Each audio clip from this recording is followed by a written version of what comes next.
Hello, fellows. I've been wanting to do film reviews for a while now, and I kind of wanted my first film review to be like a movie that I really love, a la Joker. But it's gonna be Birds of Prey, and I'll tell you why in a little bit. So I'm gonna be reading from my notes, so I'm not looking down on my phone. I'm reading notes. Okay, I wrote down notes for this because that's what reviewers do. Birds of Prey and the Fantabulous Emancipation of one Harley Quinn. Or if you bought tickets after, like a week ago, it's just called Harley Quinn and the Birds of Prey. So, it's a sequel to Suicide Squad. I don't know if it's a direct sequel or if it's like, I don't know. I mean, it's part of that kind of universe that Suicide Squad started or was part of or anything.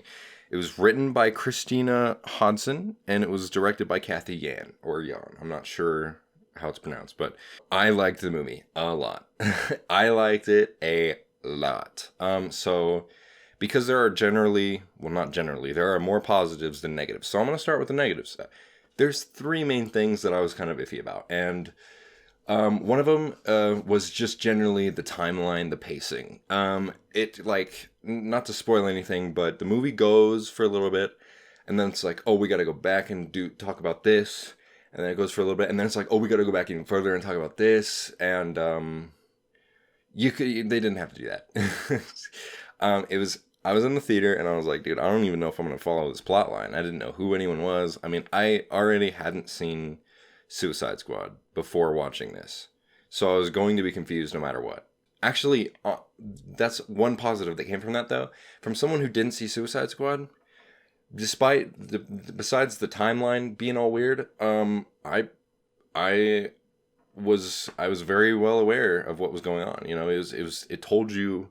You don't have to see Suicide Squad, basically. If you wanted to skip out on that one, but watch this one, you can. Anyway, side note over. Yeah, so the timeline's kind of weird at the beginning, but then it irons itself out, and then that's all said and done. Another thing is one of the characters, and I wouldn't mind if it was like one or two, but it's literally just one. A lot of the characters were given depth and analysis and spotlight, and then one character was just kind of like, we see like a little bit of her. And none of this is like super negative stuff. It's all like maybe pet peeves, things that could have been ironed out, but it really did not mess up the experience for me. And the last one was, I'm going to try and say this without spoiling it, but basically the final act wasn't as big and bombastic as I was expecting. And it was kind of anticlimactic, a little bit glossed over, just a little bit. And I felt like maybe a little bit more justice could have been done for that. I'm not going to do a spoiler review, so I can't really go in depth on this. But yeah, I don't know. But negatives out of the way, let's get into positives. This was one of the most fun movies I've ever seen. This is the most fun I've had in a movie in a long time. I mean, this movie is fun. If you're going into it expecting this deep, gut-wrenching, heavy story, it's none of that. It's a fun action flick. That's what it is. And I think for it being a fun action flick, it was super stylish. It was super charming. It was, sometimes it was cartoony, but not in a bad way. I think that it was very in your face, explosive, just crazy, but in a good way. It was fun. It was just fun to sit through. And for it being an action flick, the action scenes were really well done. Of course, how could they not be? They were choreographed by the dude who did John Wick. But we'll get more into the action later. The cast did a fantastic job. And you guys already know the standouts. Margot Robbie as Harley Quinn. This was my first, since I hadn't seen Suicide Squad, this was my first exposure to her as Harley Quinn. Besides, trailers and whatever. And she did a great job. She did a great job. It was awesome. Ewan McGregor also knocked it out of the park. He killed it. I love Ewan McGregor as an actor, and I've seen him in, I've never really thought of him as a villain. Like, it's hard to think of him as a villain, because what I mainly know him from is Big Fish, and that's just not a villainous character at all. But he chewed the scenery. He freaking ate it up. And he did a great job. Margot Robbie did a great job. Everyone else did a fantastic job as well. I don't know the rest of the cast's names besides Mary Elizabeth Winstead. Sorry, but they all did a fantastic job. The kid did a really good job. That I don't know the characters' names either. What's her name? The other main character, and then the detective girl. They did a great job too. Yeah. So everyone did a great job, acting wise. Everyone was fantastic. Yeah. Back to the action. Yeah. Choreographed really well. It was spot on. It was great. It was fun to watch. There was none of the shake you can crap where you can't see what's going on. It was good. And it was charming. It was stylish. The movie was stylish. It starts out with this, like, I don't know if this isn't really a spoiler. It's the first 10 minutes, not even first 2 seconds. There's an animation and the voiceover, and I didn't know that there was going to be like a whole voiceover, and it was going to be like this kind of story. And then it was funny too. It was really funny. I was laughing a lot of the time. I mean, there were some parts where I was just like, this is fun. I love this. This is hilarious. I'm having a really good time. Yeah. It was written really well. It was directed really well. Some of the shots were beautiful, and some of the set design was gorgeous too. I liked it all around.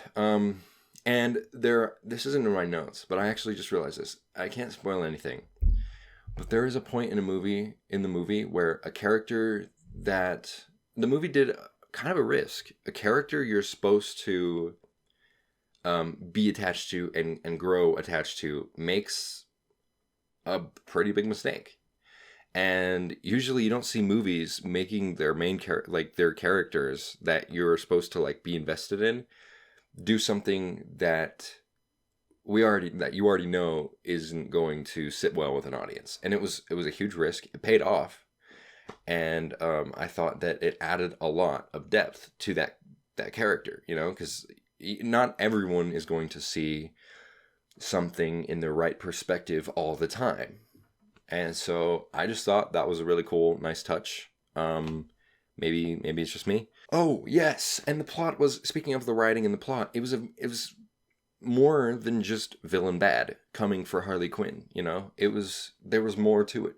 There was, albeit it was an action movie, so it's not like, it's not like political drama level, but it's got a little bit of depth. It's not just, I'm a hero. There's a villain. I've got to stop them. They're coming after me. There's more to it than that. There was more plot lines. There were more character arcs. And all the character arcs that were introduced were fulfilled. It was great. I mean, every single character got their arc. It was fantastic, and it was written really well. All the characters were great. It was a nice theater experience because I knew that people liked it. And I was expecting to like it, but I didn't expect to have something that I haven't really seen in a lot of movies lately. And it did. It did that. It was very original. It was very crafty. So let's address some elephants in the room. So this is an all-girls movie, all women, directed by women, written by women. I haven't looked at the set design or the costume design or anything like that, but mostly women. Besides Ewan McGregor, and yeah, I can tell there's a little bit of, maybe a tad bit of politics, but one thing that's really great about this is the movie does not shove it in your face. In fact, it doesn't even come up. You can tell, like, just by how, it's like written, but there's never a point where a character's like, oh man, or anything like that. It doesn't work like that. And I thought it was really cool because if you're going to make a movie, with an all-woman cast, and you want to make a big feminist movie, that's fine. But it should stand on its own as a movie. And this movie absolutely does. It doesn't stand on the shoulders of its message or of its agenda, And that's cool. There are other movies that do that where it just doesn't work. Like Ghostbusters and Ocean's 11. Albeit those are also written extremely worse than these movies are. I just think that this movie did it really well. I think it did the girl power thing really well. Especially because it didn't have to change characters into females to say, hey, look, we're a girl power movie. It had female characters because it had female characters. That's just how it was. It wasn't forced. It wasn't a forced progressive thing. It was, yes, we're doing this because we want to, not because we want to be like all women, you know? And it worked because of that. It was a great movie. It was great. You know, it worked. That's pretty much all I have to say. Birds of Prey was great. I don't know if I'm going to give it a rating. Like, I don't know how the review thing is going to work, if I give things ratings or not. But one thing I forgot to address earlier is the fact that whether you like it or not, viewer, there's no Jared Leto Joker in this movie. They don't even show his face. They don't even show a flashback of him. There's one part where you see the back of his head, and that's it. That's it. And whether you like that or not, you know, that's the decision the studio made. But here's what I'm thinking. I'm wondering. I walked out of the theater. I was thinking about this. I was thinking about this the whole time. This movie, from what I hear anyway, was written, directed, and, you know, everything else significantly better than Suicide Squad. So I wonder, if the studio decided to bring Jared Leto back, I'm left wondering if this writer, Kathy Yan, could have redeemed him. I don't know. I liked all these characters. I thought, you know, besides the villain was a total jerkweed, but everyone else, I loved all the characters' performances. I wonder if DC was like, you know what, let's give him one last chance. I wonder if he would have redeemed himself by this directing and writing, because as much as it is easy to bash on Jared Leto's Joker for his performance, it is also a writing and directing decision, and I think it's a curious thing. I don't know the answer, but I wonder, I wonder if Joker would have been a good character in this. I wonder if he would have been redeemed. But anyway, that's my weird afterthought. I just thought I should let you know that. So, Birds of Prey, is it worth watching? Yeah, go watch it. Here's the reason why I'm doing a review on this. Okay, this is why this is my first review.